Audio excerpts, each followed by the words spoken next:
Friends, എല്ലാവർക്കും പുതിയൊരു വീഡിയോയിലേക്ക് സ്വാഗതം.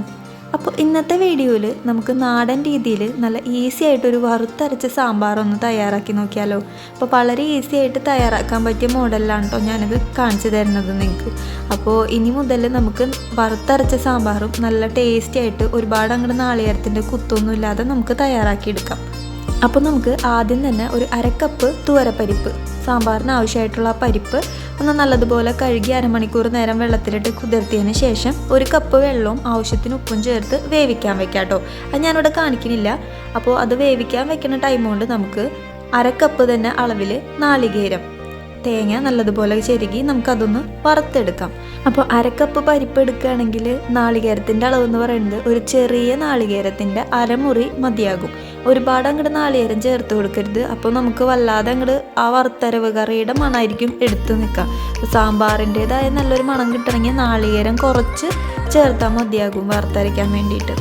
അപ്പോൾ നമുക്ക് ഈ നാളികേരം ഒന്ന് പെട്ടെന്ന് വറുത്ത് വരാൻ വേണ്ടിയിട്ട് നമുക്ക് ഒരല്പം ഓയിലോ അല്ലെങ്കിൽ വെളിച്ചെണ്ണയും കൂടി ചേർത്ത് കൊടുക്കാം. അപ്പോൾ സാമ്പാർ നാടൻ രീതിയിൽ തയ്യാറാക്കണമെങ്കിൽ ഞാൻ എപ്പോഴും പറയണ പോലെ തന്നെ വെളിച്ചെണ്ണ തന്നെ ഉപയോഗിക്കാം. അപ്പോൾ ഒരല്പം വെളിച്ചെണ്ണയും കൂടി ഇതിലേക്ക് ചേർത്ത് കൊടുത്ത് ഒന്ന് ഇളക്കി യോജിപ്പിച്ചെടുക്കാം. ഇനി നമുക്ക് ഇതിലേക്ക് ചേർത്ത് കൊടുക്കാനുള്ളത് ഒരു 4-5 കുഞ്ഞുള്ളിയും ഒരു 3 പച്ചമുളകും അതുപോലെ തന്നെ ഒരു 3-4 ചെറിയ പീസ് വെളുത്തുള്ളിയും കൂടി ഇതിനോടൊപ്പം ചേർത്ത് കൊടുക്കുക. പിന്നെ നമുക്ക് ഒരു സ്പൂൺ ഉഴുന്നും ഒരു 1/2 സ്പൂണോ 1/4 സ്പൂണോ അളവിൽ ഉലുവയൊന്നും അധികം ആവരുത് കേട്ടോ. അപ്പോൾ വല്ലാതെ അങ്ങോട്ട് കുത്തുമണം അടിക്കും. ഒരു 1/4 സ്പൂൺ ഉലുവയും കൂടി ഈ വറുക്കണേൻ്റെ ഒപ്പം തന്നെ ചേർത്ത് കൊടുത്ത് അതിനോടൊപ്പം തന്നെ ഒന്ന് വറുത്തെടുക്കാം. ഇനി നമുക്കിതേ നാളികേരം ഇതുപോലെ നല്ല ഗോൾഡൻ കളറ് കുറച്ചും കൂടി ഒന്ന് ആവാനുണ്ട്. നല്ലൊരു ബ്രൗൺ കളർ ആവണം. അതായത് നാളികേരത്തിൻ്റെ ആ ഒരു പച്ചമണം നല്ലതുപോലെ ഒന്ന് മാറിയിട്ട് ബ്രൗൺ കളർ ആവണ വരെ നമുക്ക് നല്ലതുപോലെ ഒന്ന് ഇളക്കി കൊടുക്കാം. നാളികേരത്തിന് നല്ലൊരു ബ്രൗൺ കളർ ആകുമ്പോൾ നമുക്കിതിലേക്ക് 1 സ്പൂൺ മല്ലിപ്പൊടി ചേർത്ത് കൊടുക്കാം. അതും കൂടി ഒന്ന് നല്ലതുപോലെ ഇളക്കി ആ പച്ചമണം ഒന്ന് മാറണം. അപ്പോൾ നാളികേരം മൂത്തതിന് ശേഷം മാത്രം മല്ലിപ്പൊടി ചേർത്താൽ മതി, അല്ലെങ്കിൽ മല്ലിപ്പൊടി കരിഞ്ഞു പോകുന്നുണ്ടോ. അപ്പോൾ ഇതൊന്ന് നല്ലതുപോലെ മൂത്ത് കഴിഞ്ഞിട്ട് നമുക്ക് ഫയർ ഓഫ് ചെയ്യണ്ട. അതിനുശേഷം വേണം 1 സ്പൂൺ മുളക് പൊടി ചേർത്ത് കൊടുക്കാനായിട്ട്. കാരണം മുളക് പൊടി കരിഞ്ഞ് കഴിഞ്ഞിട്ടുണ്ടെങ്കിൽ പിന്നെ സാമ്പാറിൻ്റെ ആ മണേ മാറും. അപ്പോൾ നമുക്ക് എല്ലാം കഴിഞ്ഞിട്ട് ആ ഒരു ചെറിയ ചൂടിൽ മാത്രം മുളക് പൊടി ഒന്ന് ആയി കിട്ടിയാൽ മതി. അപ്പോൾ അതും കൂടി കഴിഞ്ഞാൽ നമുക്ക് അരയ്ക്കാനുള്ള ഈ അരപ്പ് റെഡി ആയിട്ടുണ്ട്. ഇനി നമുക്ക് ഇതൊന്ന് ചൂടാറിയതിന് ശേഷം നല്ലതുപോലെ അരച്ച് മാറ്റി വെച്ചാൽ മതി കേട്ടോ. അപ്പോൾ അതേസമയം ഞാനിപ്പോൾ ഇവിടെ സാമ്പാറിന് ആവശ്യമായിട്ടുള്ള കഷ്ണങ്ങളൊക്കെ അരിഞ്ഞിട്ടുണ്ട്. അപ്പോൾ നിങ്ങളുടെ കയ്യിൽ അവൈലബിൾ ആയിട്ടുള്ള എല്ലാ പച്ചക്കറിയും ചേർക്കാം കേട്ടോ. അപ്പോൾ ഞാൻ എൻ്റെ ഉണ്ടായിരുന്ന ഒരുവിധം പച്ചക്കറികളും ചേർത്തിട്ടുണ്ട്. ക്യാരറ്റ്, മത്തങ്ങ, പപ്പായ, പിന്നെ ഉരുളൻകിഴങ്ങ്, പിന്നെ പച്ചക്കായ, ഇത്രയും സാധനങ്ങളാണ് ഞാൻ ചേർത്തിട്ടുള്ളത്. കയ്പക്കായ ഞാൻ അങ്ങനെ ചേർക്കാറില്ല. കയ്പക്കായയും 1-2 പീസൊക്കെ ചേർത്ത് കൊടുക്കാം. എല്ലാ പച്ചക്കറിയും ചേർക്കാമല്ലോ, അപ്പോൾ കുഴപ്പമില്ല. ഇതിലേക്ക് ഇനി 1 സ്പൂൺ മഞ്ഞൾപ്പൊടിയും പിന്നെ 1/4 സ്പൂൺ ഉപ്പും ആവശ്യത്തിന് വെള്ളവും കൂടി ഒഴിച്ച് വേവിക്കാൻ വെക്കാം. പിന്നെ മുരിങ്ങാക്കോലും വെണ്ടക്കായയും തക്കാളിയും ചേർക്കുന്നുണ്ട്. പക്ഷെ അത് ഇതിൽ കൂടെ ചേർത്ത് വേവിക്കരുത്. അപ്പോൾ അതെല്ലാം ഉടഞ്ഞു പോവും. അത് സെപ്പറേറ്റ് നമ്മൾ വാട്ടിയിരുന്ന് ചെയ്യുക. അതാണ് ഈ സാമ്പാറിൻ്റെ സ്പെഷ്യാലിറ്റി എന്ന് പറയുന്നത്. അപ്പോൾ ഞാൻ ഇതിന് മുന്നേ വറുത്തരയ്ക്കാത്ത സാമ്പാറും കാണിച്ചിട്ടുണ്ട്. അതിലും ഇതേ ഒരു മോഡലിൽ തന്നെയാണ് കാണിക്കുന്നത്. അപ്പോൾ അത് കാണാത്തവരുണ്ടെങ്കിൽ അതൊന്ന് പോയി കണ്ടു നോക്കാം. അത് വറുത്തരയ്ക്കാതെ നമുക്ക് സിമ്പിളായിട്ട് തയ്യാറാക്കാൻ പറ്റുന്ന ഒരു സാമ്പാറാണ് കേട്ടോ. അതിൻ്റെ ലിങ്ക് ഞാൻ വേണമെങ്കിൽ ഡിസ്ക്രിപ്ഷനിൽ കൊടുക്കാം. അപ്പോൾ മഞ്ഞൾപ്പൊടി ഉപ്പൊക്കെ പച്ചക്കറിയായിട്ട് മിക്സ് ചെയ്ത് വെള്ളവും വെച്ച് നമുക്കിത് വേവിക്കാൻ വെക്കാം. അപ്പോൾ ഞാൻ നാടൻ രീതിയിൽ തയ്യാറാക്കുന്നതുകൊണ്ട് കലത്തിലാണ് വെക്കണത്. അല്ലെങ്കിൽ ഞങ്ങളുടെ വീട്ടിൽ സാമ്പാർ വയ്ക്കുമ്പോൾ എപ്പോഴും കലത്തിലാണ് വെക്കുക. കാരണം കലത്തിൽ വെച്ചിട്ട് ചൂടാറി കഴിഞ്ഞിട്ടുണ്ടെങ്കിൽ നല്ലൊരു പ്രത്യേക ടേസ്റ്റാണ്. പിന്നെ പിറ്റേ ദിവസത്തേക്ക് അത് എടുത്ത് വെച്ചിട്ടുണ്ടെങ്കിൽ കുറച്ചും കൂടി ടേസ്റ്റ് കൂടും. അപ്പോൾ നമുക്ക് ഇന്ന് തയ്യാറാക്കണമെങ്കിൽ ബാക്കി ഉണ്ടെങ്കിൽ ആ കലത്തിൽ തന്നെ അടുപ്പത്ത് വെച്ചൊന്ന് ചൂടാക്കി കഴിഞ്ഞാൽ നാളെ ഇഡ്ഡലിയോ ദോശയോ ഒക്കെ രാവിലെ ഉണ്ടാക്കണമെങ്കിൽ അതിൻ്റെ കൂടെ കഴിക്കുമ്പോൾ നല്ല ടേസ്റ്റായിട്ട് തോന്നാറുണ്ട്. അപ്പോൾ കലത്തിലെ പച്ചക്കറികളൊക്കെ വെന്ത് വരുന്ന ടൈം കൊണ്ട് നമുക്ക് വെണ്ടക്കായും പിന്നെ മുരിങ്ങാക്കോലും തക്കാളിയും ഒന്ന് വാട്ടിയെടുക്കാം. അപ്പോൾ അതിന് വേണ്ടിയിട്ട് വേറൊരു പാൻ വെക്കുക. അതിലേക്ക് വെളിച്ചെണ്ണ ഒഴിച്ചു കൊടുക്കുക, അല്ലെങ്കിൽ ഓയിൽ ഒഴിച്ചു കൊടുത്തിട്ട് ആദ്യം തന്നെ വെണ്ടക്കായും മുരിങ്ങാക്കോലും ആദ്യം ഒന്ന് വാട്ടാം.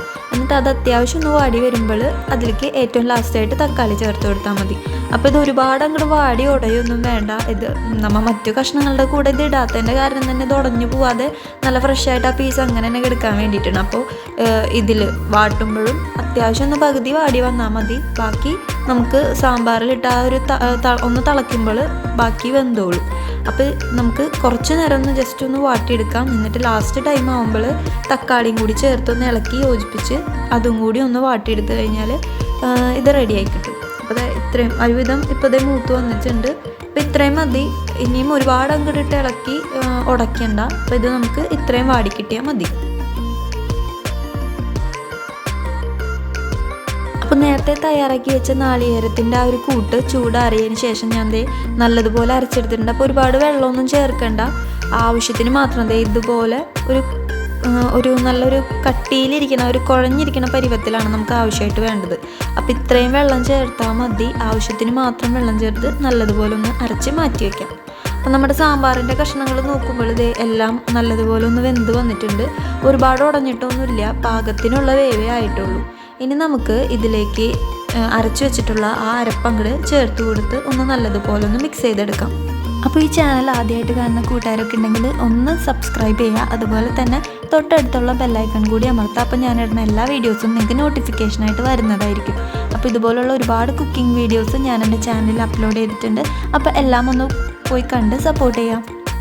ഇനി ഞാനിതിലേക്ക് ഒരു വലിയ സവാള ചെറുതാക്കി അരിഞ്ഞത് കൂടി ചേർക്കുന്നുണ്ട്.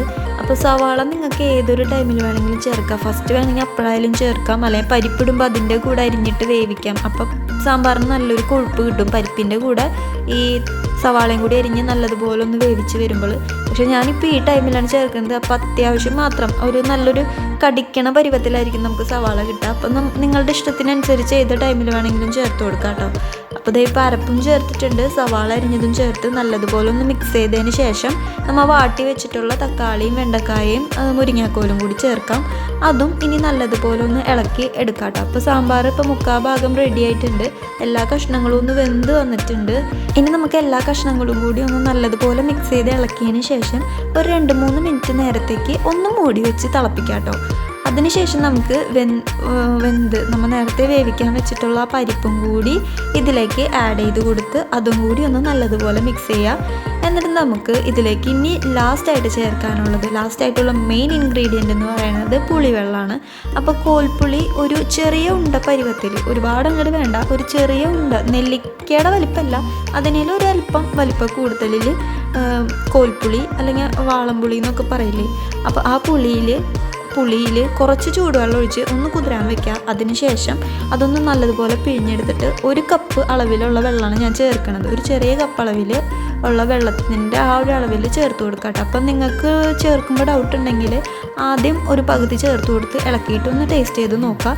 അതിനുശേഷം ബാക്കി കൂടി ചേർത്ത് കൊടുത്താൽ മതി. അപ്പോൾ പുളി ചേർത്ത് കൊടുത്തു കഴിഞ്ഞിട്ടുണ്ടെങ്കിൽ ഉപ്പിൻ്റെ അളവിൽ വ്യത്യാസം വരും. അപ്പോൾ ഈ ടൈമിൽ ടേസ്റ്റ് ചെയ്ത് നോക്കിയിട്ട് ഉപ്പ് പോരായുണ്ടെങ്കിലൊക്കെ ചേർത്ത് കൊടുക്കാം കേട്ടോ. അപ്പോൾ പുളിവെള്ളം ചേർത്ത് കൊടുത്തതിന് ശേഷം ഒന്ന് നല്ലതുപോലെ ഇളക്കിയിട്ട് ഒരു 2 മിനിറ്റ് നേരത്തേക്കൊന്ന് മൂടി വയ്ക്കണം. കാരണം ഈ പുളിയുടെ ആ എസൻസൊക്കെ ഒന്ന് നല്ലതുപോലെ കഷ്ണങ്ങളിലൊക്കെ ഒന്ന് പിടിക്കാൻ വേണ്ടിയിട്ടാണ്. അപ്പോൾ 2 മിനിറ്റ് നേരം ഒന്ന് മൂടി വെച്ച് തിളച്ചതിന് ശേഷം തുറന്നിട്ട് നമുക്ക് കായപ്പൊടിയാണ് ചേർത്ത് കൊടുക്കുന്നത്. അപ്പോൾ ഇതിൽ സെപ്പറേറ്റ് സാമ്പാർ പൊടി ഒന്നും ചേർക്കാത്തതുകൊണ്ട് എല്ലാ ഇൻഗ്രീഡിയൻസും നമ്മൾ സെപ്പറേറ്റ് ചേർത്ത് കൊടുക്കണം.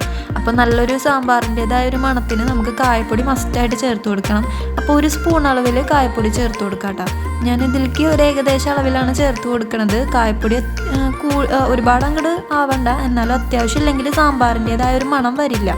അപ്പം നല്ലതുപോലെ ഒന്ന് ഇളക്കി യോജിപ്പിച്ചതിന് ശേഷം ടേസ്റ്റ് ചെയ്ത് നോക്കുക. ഉപ്പൊക്കെ പോരായുണ്ടോയെന്നോ അല്ലെങ്കിൽ പുളിയൊക്കെ പോരായുണ്ടോയെന്നൊക്കെ നോക്കാട്ടോ.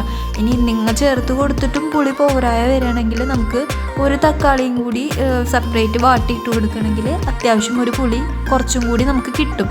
അപ്പോൾ ഈ ഒരു അളവിൽ ചേർക്കുകയാണെങ്കിൽ എല്ലാം പാകത്തിന് വന്നോളും. അപ്പോൾ എന്തെങ്കിലും കുറവ് പുളി തോന്നുകയാണെങ്കിൽ മാത്രം ഇങ്ങനെ തക്കാളി സെപ്പറേറ്റ് വാട്ടിയിട്ട് കൊടുത്താൽ മതി.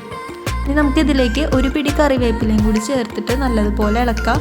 ഇനിയിപ്പോൾ ലാസ്റ്റ് സ്റ്റെപ്പായിട്ടുള്ള സാമ്പാറിൻ്റെ താളിച്ചൊഴിക്കലാണ്. അപ്പോൾ ഒരു ചീനച്ചട്ടിയിലേക്ക് ആവശ്യത്തിന് വെളിച്ചെണ്ണ ഒഴിച്ചു കൊടുത്തിട്ട് ഒരു വലിയ സ്പൂൺ അളവിൽ തന്നെ കടുക് ചേർത്ത് കൊടുക്കാം. ഒരു 1/4 ടീസ്പൂൺ ഉലുവ കൂടി ചേർത്ത് കൊടുക്കാം. പിന്നെ ഒരു 2-3 വറ്റൽമുളകും ഒരു പിടി കറിവേപ്പിലയും കൂടി ചേർത്ത് നല്ലതുപോലെ ഒന്ന് മൂപ്പിച്ചെടുക്കാം. ഉലുവൊന്നും അധികം ആവണ്ട, 1/4 ടീസ്പൂൺ തന്നെ മതിയാകും കേട്ടോ. നല്ലതുപോലെ മൂത്തതിന് ശേഷം നമുക്കിത് നേരെ സാമ്പാറിലേക്ക് ഒഴിച്ചു കൊടുക്കാം. അപ്പോൾ അത്രയേ ഉള്ളൂ, നമ്മുടെ സാമ്പാറിൻ്റെ പരിപാടി കഴിഞ്ഞു. അപ്പോൾ നിങ്ങൾക്ക് ഇഷ്ടമുണ്ടെങ്കിൽ മാത്രം മല്ലിയില കുറച്ച് അരിഞ്ഞത് ചേർത്ത് കൊടുക്കാം കേട്ടോ. അപ്പോൾ ഞാനിവിടെ മല്ലിയില ചേർക്കുന്നുണ്ട്. എനിക്ക് മല്ലിയിലയുടെ ആ ഒരു മണം നല്ല ഇഷ്ടമായതുകൊണ്ട് അത് ചേർക്കുന്നുണ്ട്. അപ്പോൾ തനി നാടൻ സാമ്പാറാണ് നിങ്ങൾക്ക് ആവശ്യം എന്ന് വെച്ചിട്ടുണ്ടെങ്കിൽ മല്ലിയില ചേർക്കേണ്ടതില്ല. അപ്പോൾ ഇത്രയേ ഉള്ളൂ, നല്ല ഈസി ആയിട്ടുള്ള വറുത്തരച്ച സാമ്പാർ ഇവിടെ റെഡി ആയിട്ടുണ്ട്. അപ്പോൾ നാളികേരം ചിരകി വറക്കേണ്ട ആ ഒരു ടൈം മാത്രമേ ഇതിൽ എക്സ്ട്രാ ആയിട്ട് വരുന്നുള്ളൂ. വേറെ വലിയ ബുദ്ധിമുട്ടുള്ള കാര്യങ്ങളൊന്നുമില്ല. അപ്പോൾ എല്ലാവരും ഇതൊന്ന് ടൈം കിട്ടുമ്പോഴൊക്കെ ഒന്ന് ഈ വറുത്തരച്ച രീതിയിലുള്ള സാമ്പാർ ട്രൈ ചെയ്ത് നോക്കാട്ടോ. അപ്പോൾ കണ്ട നല്ലപോലെ നെയ്യ് കുറച്ചേരം ഇരിക്കുമ്പോഴേക്കും ആ നാളികേരം അരച്ചതുകൊണ്ട് നല്ലതുപോലെ നെയ്യൊക്കെ തെളിഞ്ഞ് വരും സാമ്പാറിൻ്റെ മുകളിൽ. അപ്പോൾ ഈ വീഡിയോ ഇഷ്ടപ്പെട്ടിട്ടുണ്ടെങ്കിൽ എല്ലാവരും ഒന്ന് ലൈക്ക് ചെയ്യുക. അതുപോലെ തന്നെ ഇതുപോലുള്ള കൂടുതൽ വീഡിയോസിനായിട്ട് ഈ ചാനൽ ഒന്ന് സബ്സ്ക്രൈബ് ചെയ്ത് തൊട്ടടുത്തുള്ള ബെല്ലൈക്കൺ കൂടി പ്രസ് ചെയ്യാം.